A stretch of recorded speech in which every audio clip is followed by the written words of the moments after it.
everybody, how we all doing? Hope we're having a good weekend so far. So Saturday the 9th of November 2013, we are back. It is chapter 3 of 4 of Titans, Smallville season 11. I completely forgot that this was still ongoing. When I finished off the Olympus chapter last week and I was reviewing it, I was like, oh, I don't know what's out next week. And then Brian Q. Miller tweeted me to say Titans part 3. And then we start Aliens the week after. I was like, oh, right, completely forgot about Titans. So anyway, so we're back, and if you have been following the story, you'll now know that a character by the name of Rose Wilson has emerged. She is Slade Wilson, aka Deathstroke's daughter. She goes by the code name of Ravager, and she is pretty much just like her dad, resourceful, cunning. 2 steps ahead of you. She knows when you're coming towards her. She can see you. She can spot you from a mile away. Try not to think that you cannot defeat her, because it's wrong. It's wrong for you to think that if you can take on her, you better be prepared, because she has got an arsenal of weapons on her. She is ready for war, not battle, war. Okay. So we kick off. Both Connor and Megan are both on their way back to the their base in San Francisco. Something's happened to Jaina. Mia and Jaina were busy talking. Jaina's just collapsed on the floor. She's feeling Zan's pain, because them being twins, they can feel each other in a twin telepathic sort of sense. So she can tell that something's happened to Zan. And when Connor and Megan both arrive, Connor super hears that there's definitely something not right. So he goes off to investigate. Meanwhile, what we see is Rose is she's already attacked Zan, and she's now on to Jaime Reyes. She's put a little bombing device on his scarab, and Jaime is asking, why are you doing this? And she says, well, it's really simple. It's to do with my father. That he's got to be in his bonnet for one thing and one thing alone, and that's to do with the superheroes. Putting them all under one roof and imprisoning them and keeping them regulated, all that sort of stuff. If you remember, season 10 was pretty much mostly all about the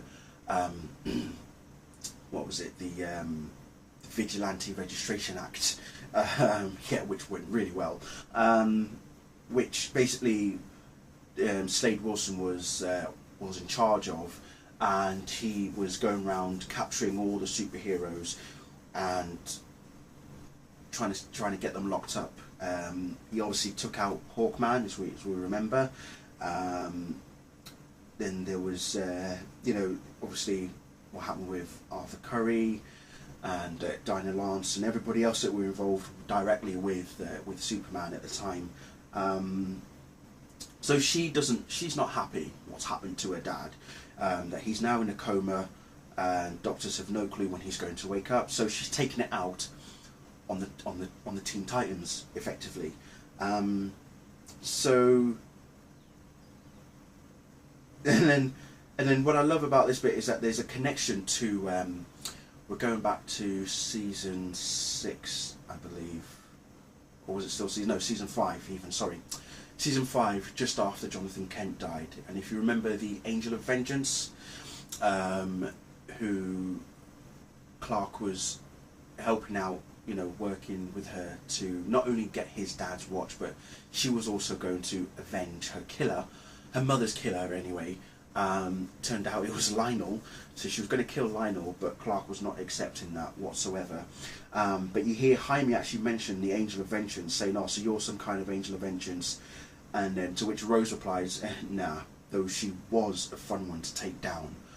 So clearly something happened between those two. I would actually have loved to have seen what exactly went down, though I am going to miss the Angel of Vengeance. In fact, I do miss the Angel of Vengeance. I was hoping we would see her again sometime, but who knows?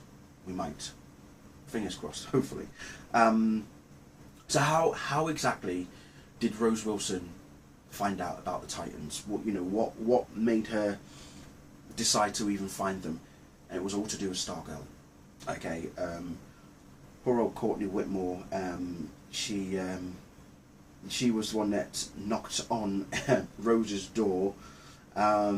Something to do with selling cookies and subscriptions to your little hero club. So I gathered that maybe Courtney knew who Rose was, but wasn't aware what she was up to.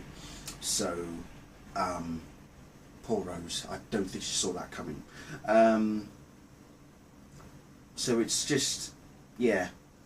And then what happens next? As I say, she's still talking to Jaime, and then along comes Superboy, and he gives her a bit of a heat vision blast, and then that's when they all start coming together.